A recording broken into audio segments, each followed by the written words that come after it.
তুই হঠাৎ ঘুমিয়ে পড়ে পড়ে যাওয়ার ভয় থাকবে তাই? না না, আমি ঘুমাবো না, প্রমিস। প্রিয়, তুইও খুব ভালো করে জানিস তোর খুব ঘুম ভারী হয়, আর একবার চোখ লেগে গেলে কিছুই করতে পারবি না। সত্যি বলেছে অয়নদা, কিন্তু সামনে কিভাবে? প্রিয়র ভাবনার মাঝে আয়ন বাইক থেকে নেমে প্রিয়কে দু হাতে জড়িয়ে উপরে তোলে, প্রিয় দু পাকে নিজের কোমরের সাথে ক্রস করিয়ে দিল। আয়নের হঠাৎ এমন করায় প্রিয় কিছুটা নার্ভাস হয়ে গেল। ছোট ছোট চোখগুলো দিয়ে আয়নের দিকে তাকিয়ে আছে, কিন্তু আয়ন নিজের রিয়াকশন পরিবর্তন না করে প্রিয়কে এভাবে নিয়েই বাইকে বসলো। প্রিয়কে পুরোপুরি নিজের ব্যালেন্সে রাখার জন্য নিজের গেঞ্জির ভেতর প্রিয়কে ঢুকিয়ে ফেললো। আয়নের পরনের গেঞ্জিটা তুলনামূলকভাবে ঢিলাই ছিল কিছুটা, আর এটাকে টানলে তো আরো বড় হবে। তাই তো প্রিয়র মতো পুহুচকি মেয়ে অনায়াসেই জায়গা পেয়ে গেল। প্রিয় কিছু বলতে যাবে তার আগেই আয়ন প্রিয়র হাত দুটো নিচের খোলা পিঠের দিকে ছড়িয়ে আর কোনো কথা না, আর কোনো কথা না। প্রিয়র মাথাটা কাঁধের উপরে রেখে ঘুমানো শোনা, এখনো তো ঠান্ডাও লাগবে না, আর ঘুমাতেও পারবি শান্তি মতো। প্রিয়কে এভাবে নিয়ে আয়ন আবার বাইক স্টার্ট দিল। প্রিয় লেপটা আছে আয়নের খালি বুকের সাথে। আয়নের বুকের হার্টবিটের থুপ থুপ শব্দটি এতই জোরে বিট করছে যে প্রিয় যেন এই নিস্তব্ধ রাতেও তা খুব স্পষ্ট শুনতে পাচ্ছে। প্রিয়র ভেতরেও একটা ভালো লাগা কাজ করছে, তাই আয়নকে নিচ থেকেই শক্ত করে জড়িয়ে ধরলো। এমন একটা নির্ভরতাপূর্ণ জায়গারই তো প্রয়োজন ছিল প্রিয়র। আজ পেয়ে যেন সব ভুলে আয়নের সাথে মিশে গেছে প্রিয়। ভালোবাসা মানে তো একটা নির্ভরশীল হাত। ভালোবাসা মানে একজোড়া চোখ অপলক চেয়ে থাকা।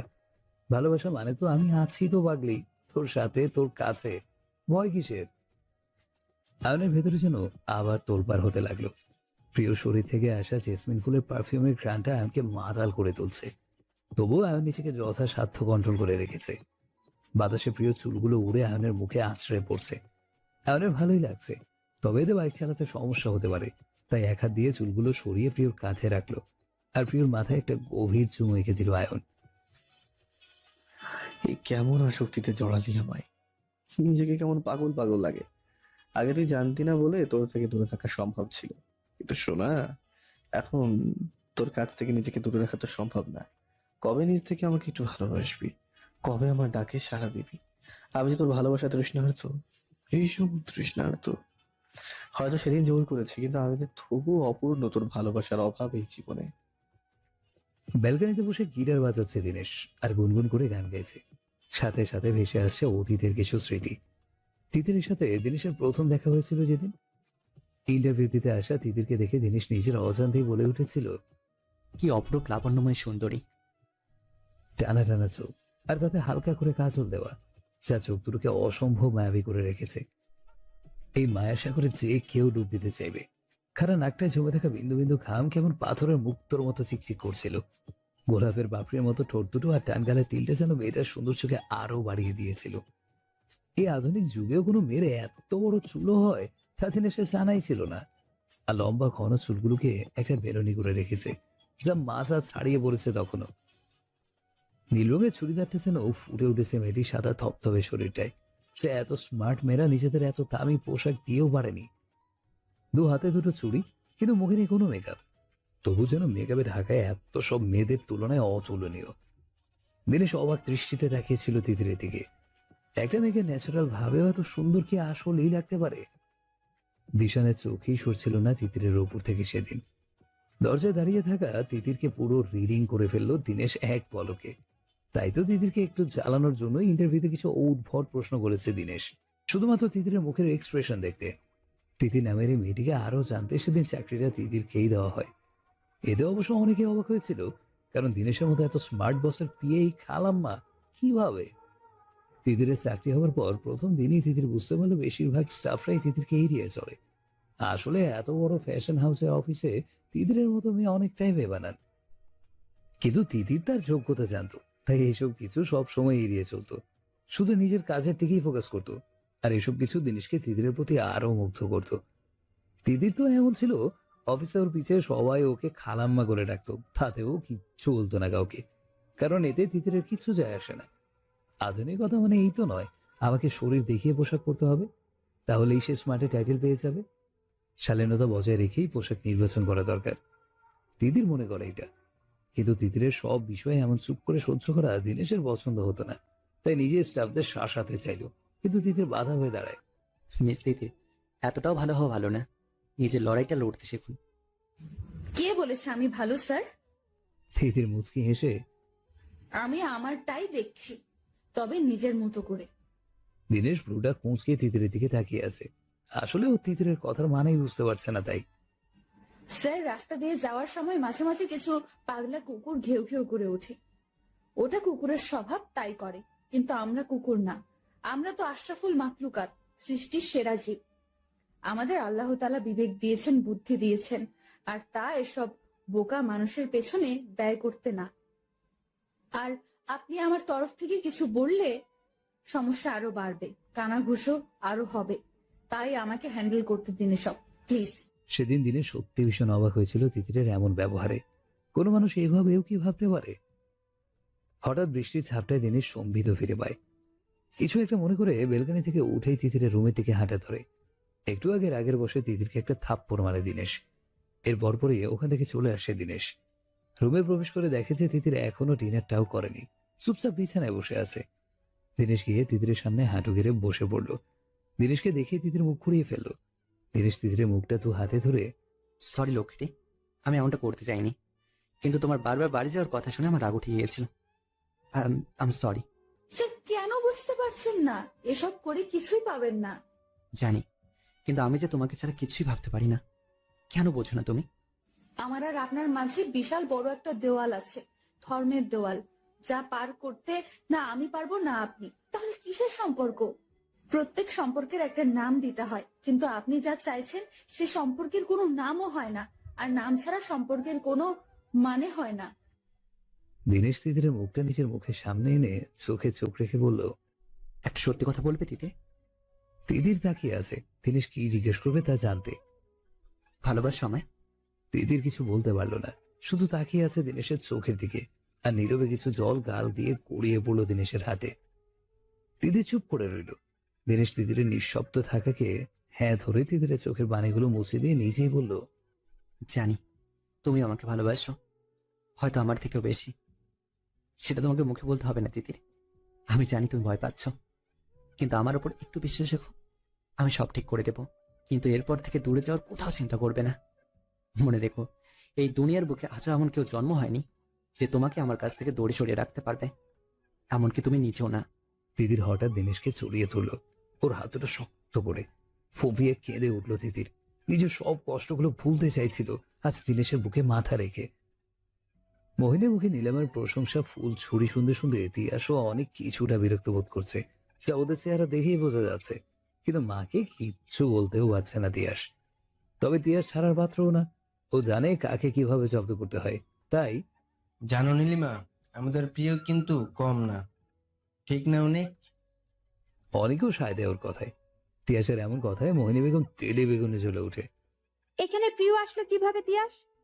দাঁতে দাঁত চেপে কথাটা বলল মোহিনী বেগম। এরপর তীক্ষ্ণ দৃষ্টিতে একবার প্রিয়র দিকে তাকিয়ে কিসের সাথে কি তুলনা করছিস? কোথায় হীরা আর কোথায় কয়লা? হ্যাঁ মা, ঠিকই বলছো। আমাদের প্রিয় কিন্তু একটা হীরা, তা আবার প্রত্যেক দোকানে পাওয়া কোনো সস্তা হীরা না। দোকানের সব থেকে মূল্যবান হীরাটা, যা দোকানদার নিজেও লোভে কাউকে দিতে চায় না। আমাদের প্রিয় কিন্তু সেই হীরার মতো। দেখো না, আমাদের আয়ান্দাও তার মূল্যবান হীরাকে কাউকে দেয়নি, একদম পার্মানেন্ট ভাবে নিজের কাছে এনে ফেলেছে। আসলে কি জানো, হীরার কদর তো আর সবাই করতে পারে না। হীরার কদর তো একজন জহুরিই পারে করতে। তিয়াসের কথা শুনে প্রিয় ভীষণ লজ্জা পেতে লাগলো। কি সব কথা বলছে তিয়াস ভাই, তাও আবার বড়দের সামনে? মাথা ঠিক আছে তো? আর আয়ন মুচকি হাসছে। ও জানতো ওর ভাইরা ছাড়ার পাত্র না। ভাইগুলো আয়নের জন্য জান দিতেও চিন্তা করবে না, আর সেখানে ভাইয়ের জানকে কেউ অপমান করবে তা তো আরো আগে মেনে নেবে না ওরা। আর আমাদের আয়েন্দার মতো বিচক্ষণ জহুরি আর কোথাও নেই, এটা অবশ্যই নীলিমার থেকে আর কে বলতে পারবে। এতদিন ধরে দাদা ভাইয়ের সাথে বিজনেস করে আসছে, ওটা অন্য কথা। প্রত্যেকটা কাজেই কোনো না কোনো ভুল করে আসছে, আর তা দাদা ভাইকে ঠিক করতে হচ্ছে।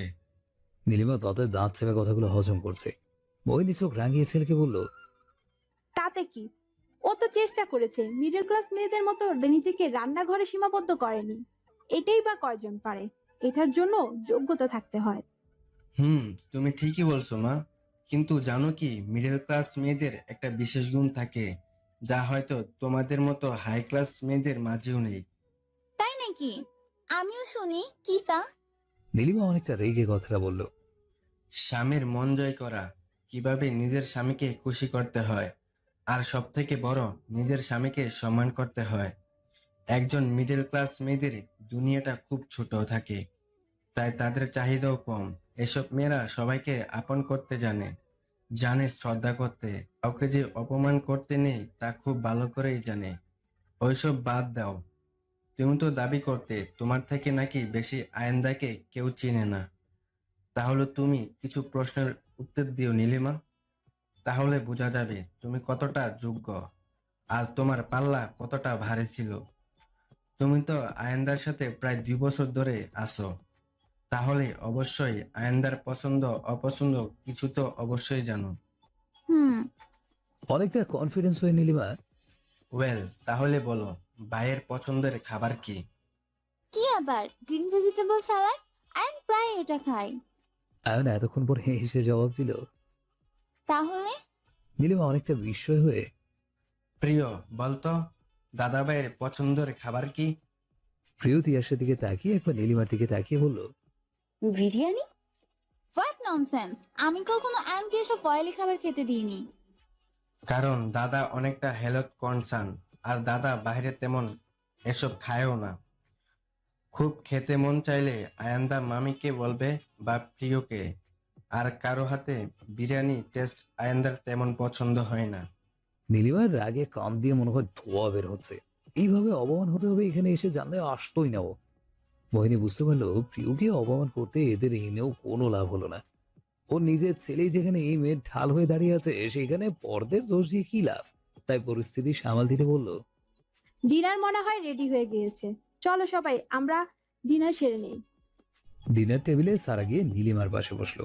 নীলিমা অবশ্য আয়নের পাশে বসতে চেয়েছিল, কিন্তু আয়নের এক পাশে প্রিয় আর এক পাশে তিয়াস গিয়ে বসে পড়েছে। তাই বেচারিকে হতাশ হয়ে অন্য জায়গা দখল করতে হলো। সারা নীলিমার কাটা ঘায়ে আরেকটু নুনে ছেড়ে মারলো। দেখছো ভাবি? ও সরি, তুমি তো এখন আমাদের ভাবি না। আসলে সত্য বলতে কি জানো আপু, আমি মন থেকে তোমাকে ভাবি মেনেই এসেছিলাম, কিন্তু সবই কপাল। তা না হলে তোমার জায়গায় ওই প্রিয় কি করে এখানে, যার আমাদের বাসার কাজে লোক হবারও যোগ্য নেই। দেখো, সে আজ এইবারের রানী। সারার কথায় নীলিমা সারার দিকে তাকালো। মানে আয়ানটা তো এইবারের রাজাই। দেখো না, তার উপর কেউ কথা বলতেই পারে না এই বাড়িতে, তাহলে তার বউ রানীই হবে, বলতে গেলে মহারানী। সারার কথায় নীলিমার গা জ্বললেও কথাগুলো তো সত্যি। তীক্ষ্ণ দৃষ্টিতে আয়ন আর প্রিয়র দিকে তাকালো। আয়ন কি সুন্দর করে প্রিয়কে খাবার সার্ভ করছে। প্রিয়র পছন্দের খাবারগুলো প্লেটে দিয়ে প্রিয়র সাথে চোখের ইশারায় কিছু কথাও বলছে। নীলিমার রাগ উঠছে, প্রচন্ড রাগ আয়নকে প্রিয়র সাথে এইভাবে দেখে। এই রাগটাকে আরো একটু হাওয়া দিল সারা।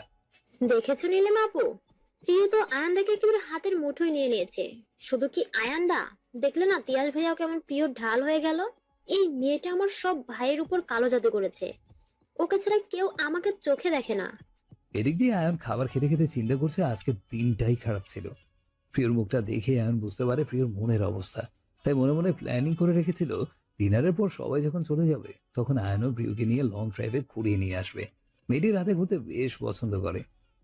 2 বছর আগে ইতালির ভেনিস শহরে একটা বিলাসবহুল হোটেলের কনফারেন্স রুমে একটা জরুরি মিটিং চলছিল আয়নের। আর তখনই আয়নের ভাইব্রেটর রাখা মোবাইলটি বারবার বেজে উঠছিল। বিরক্ত হয়ে মোবাইলটি রবিনের হাতে দিয়ে ইশারায় চেক করতে বলল, দেখতে যে কারে তো তারা যে বারবার ফোন দিয়ে ডিস্টার্ব করছে। রবিন ফোনটা হাতে নিয়ে কনফারেন্স রুম থেকে বের হয়ে গেল। ইতালিতে বড় একটা ফ্যাশন শো এর আয়োজন করা হয়েছে, আর এই শোটা নিয়ে আয়ন কয়েকটা সপ্তাহ ধরে একটু বেশি ব্যস্ত। গত কয়েক মাস ধরে এই শোটার জন্য কাজ করে যাচ্ছে আয়ন আর তার পুরো টিম। নতুন ডিজাইনের ড্রেসের পর ড্রেস বানানোর আইডিয়া তা আবার তৈরি করা, মডেল সিলেক্ট হতে শুরু করে তাদের ট্রেনিং এর ব্যবস্থা, এই সবের মধ্যে আয়নের অনেকটা ব্যস্ত সময় কাটছে।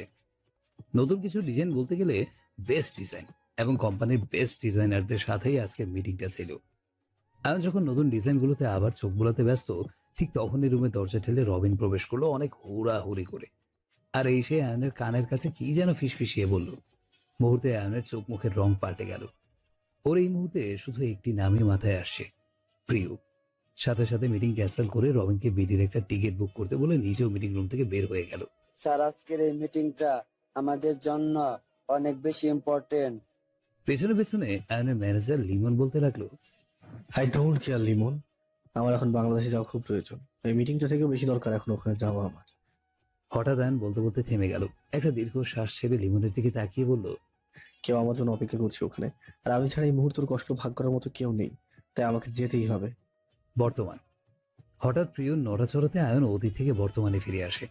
এতক্ষণ আয়ন 2 বছর আগের কিছু বিষাক্ত স্মৃতিগুলো মনে করছিল। ওর ভালো লাগছিল না কোনো কিছুই, খুব অস্থিরতা কাজ করছে। সেই স্মৃতিগুলো আয়ন আর মনেই করতে চায় না, যেসব কারণে ওর প্রিয়র কাছ থেকে এতটা দূরে সরে গিয়েছিল। আয়নের খুব আফসোস হয় কিভাবে ও প্রিয়কে ভুল বুঝে নিজে থেকে দূরে সরিয়ে দিয়েছিল। যখন সব থেকে বেশি প্রয়োজন ছিল প্রিয়র, তখনই আয়ন প্রিয়কে ভুল বুঝে দূরে সরিয়ে দিয়েছিল। তাই তো প্রিয় এখন আয়নকে বিশ্বাস করতে পারছে না, আগের মতো ভরসা করতে পারছে না। আয়ন প্রিয়র দিকে একবার তাকালো, আর সাথে সাথে আয়নের মুখে একটা তৃপ্তির হাসি ফুটে উঠল। প্রিয় ঘুমের ঘুরে আয়নকে চড়িয়ে শুয়ে আছে, যার কারণে আয়ন নড়তেও পারছে না। আয়ন একটু নড়তেই প্রিয়র ঘুমের ঘুরে আবার সরে গেল। প্রিয়র ঘুম দেখে আয়ন হাসতে লাগলো। কেমন বাচ্চাদের মতো হাত পা ছড়িয়ে ছিটিয়ে ঘুমিয়ে আছে, আর এতে প্রিয়র অগোছালো চুলগুলো মুখের উপরে পড়ে আছে। আয়ন সাবধানে মুখের উপরে পড়ে থাকা চুলগুলো সরিয়ে দিল। এতে প্রিয় আবার একটু নড়ে উঠল, আর তখনই প্রিয়র ফর্সা পেটটা কাপড় থেকে বের হয়ে গেল। আয়নের শরীরটা আবার জেগে উঠছিল প্রিয়কে এইভাবে দেখে। তীক্ষ্ণ দৃষ্টিতে তাকিয়ে আছে আয়ন প্রিয়র সাদা পেটটার দিকে। ওর স্পর্শ করতে ইচ্ছে করছিল ঘুমন্ত ওই পরিটাকে, যার মাঝে আয়ন বারবার হেরে যায়। প্রিয়র সাথে আর জোর করবে না বলে মনে মনে দৃঢ় প্রতিজ্ঞা করলেও কেন যে আয়ন দুর্বল হয়েছে এই মেয়েটিকে দেখলে বুঝতে পারে না। যেমন আজ আবার হলো, প্রিয়কে কাছে পাওয়ার চাহিদাটা আবার বেড়ে উঠেছে মনে। এমন জানে না আজও শেষ পর্যন্ত নিজেকে কন্ট্রোল করতে পারবে কিনা। আজকাল অফিসের কাজের চাপটা একটু বেশি, আর এসবের মাঝে দিনেশ অনেকটা হাঁপিয়ে উঠেছে। এতক্ষণ ধরে ফাইলগুলো খেলে খেলে তালগোল পাকিয়ে ফেলেছে। আনমনে নিজেই বলে উঠল, ব্যাঙের মাথা, কিছুই ঢুকছে না। বলেই ফাইলটা ছুঁড়ে ফেললো। আসলে দিনেশ নিজেও জানে না সমস্যাটা কি ওর। আজকাল ওর কোনো কিছুতেই মন বসছে না, কিছুই যেন ভালো লাগছে না। একটু শান্তি দরকার, কিন্তু সেটা কোথায় পাবো? দিনের চোখ বন্ধ করে কিছুক্ষণ চেয়ারে হেলান দিয়ে বসেছিল। হে ভগবান, কিছু একটা করো। আমার কেন এমন লাগছে? তীব্র একটা জ্বালা করছে মনে, কিন্তু কেন? কয়েকদিন ছুটি কামিয়ে তিতির আজ থেকে আবার অফিসে আসা শুরু করলো। এই কয়েকদিনে বাবার অসুস্থতার জন্য অফিসে আসতে পারেনি। ফোন করে স্যারের কাছ থেকে ছুটি নিয়েছিল কয়েকদিনের। তাই আজ অফিসে এসেই তিতির আগে স্যারের কেবিনের দিকে পা বাড়ালো। আর দিনেশও ঠিক সেই সময় কেবিন থেকে বের হতে নেয়। হঠাৎ দুজনে ধাক্কা খেয়ে ব্যালেন্স সামলাতে না পেরে মেঝেতে পড়ে যায়। আর তখনই তিতির ভয় দিনেশের শার্টটি খামচে ধরে চোখ বুজে ফেলে। দিনেশ নিষ্পলক ভাবে চেয়ে থাকে তিতিরের দিকে। তিতিরের হাত দুটো তখনও দিনেশের বুকের কাছে শার্টটি খামচে ধরে নখের খোঁচা বাঁধছিল দিনেশ। কিন্তু এতে দিনেশের কোনো ভ্রুক্ষেপ নেই। ও তো এখনো তাকিয়ে আছে তিতিরের মুখটির দিকে। কি নিষ্পাপ, কি সুন্দর এই মুখখানা, আর এখন বাচ্চাদের মতো কিভাবে চোখ ভয় বুঝে আছে। তিতিরের এই মায়াবী মুখখানি দেখে এই দিনেশ কেমন জানি শান্তি শান্তি অনুভব করছে। বুকের ভেতরে যন্ত্রণাটাও আর নেই, মনের অস্থিরতাও যেন কমে গেছে। এক চিলতে হাসি ফুটে উঠছে দিনেশের মুখে। ও বুঝে গিয়েছে ওর শান্তি কিসে লুকিয়ে আছে। তিতিরের মুখের একদম কাছে দিনেশের মুখটা। তিতিরের চুলগুলো তিতিরের নিচে পড়ে থাকা দিনেশের মুখে গিয়ে পড়ছে। আর তিতিরের ঘন নিঃশ্বাসগুলো দিনেশকেও কেমন অস্থির করে তুলছে। ওর মন চাইছিল এই মেয়েটিকে আষ্টে পৃষ্ঠে চড়িয়ে ধরে বুকের সাথে মিশে ফেলতে, ঠোঁট ছুঁয়ে দিতে ওর গালে, কপালে, খাড়ে, সারা দেহে একটু আদর করে দিতে। আর এদিক দিয়ে দিদি চোখ খুলে দিনেশকে দেখেই ঘাবড়িয়ে গেল। উঠতে নিলে বুঝতে পারে একজোড়া পুরুষালী হাত ওকে জড়িয়ে ধরে আছে। তিতির বুঝতে পারছে না কি হচ্ছে, কিন্তু দিনেশের এমন খোর লাগা চোখ দুটো দেখে লজ্জায় কুঁকিয়ে উঠছে বারবার। শরীরে কাঁপুনি ধরে যাচ্ছে, আর তিতিরের দেহের এই কাঁপুনি দিনেশকে পাগল করে তুলছে। বাইরের স্টাফদের শোরগুলে দিনেশের হুঁশ ফিরে আসে। ও তিতিরকে ছেড়ে দেওয়া মাত্রই তিতির লাফ দিয়ে উঠে দাঁড়ায়। দিনেশও আমতা আমতা করে সরি বলে উঠে দাঁড়ায়। দুজনই কি মনে করে লজ্জায় তাকাতে পারে না একে অপরের দিকে। তিতির আর থাকতে পারে না এই মুহূর্তে দিনেশের সামনে, তাই ও দৌড়ে নিচের কেবিনে চলে যায়। এদিক দিয়ে দিনেশ মাথা চুলকে ভাবতে থাকে, কি হলো এসব? আমি কি সত্যি ওকে? না, আমার না ডাউট ক্লিয়ার। হ্যালো বন্ধুরা, পরবর্তী পার্ট খুব তাড়াতাড়ি আসবে, তো সবাই অপেক্ষায় থাকো। আর চ্যানেলটি যারা এখনো সাবস্ক্রাইব করোনি তারা পরবর্তী পার্ট দেখার জন্য চ্যানেলটি সাবস্ক্রাইব করে রেখো। ধন্যবাদ সবাইকে, আমাদের সাথেই থেকো।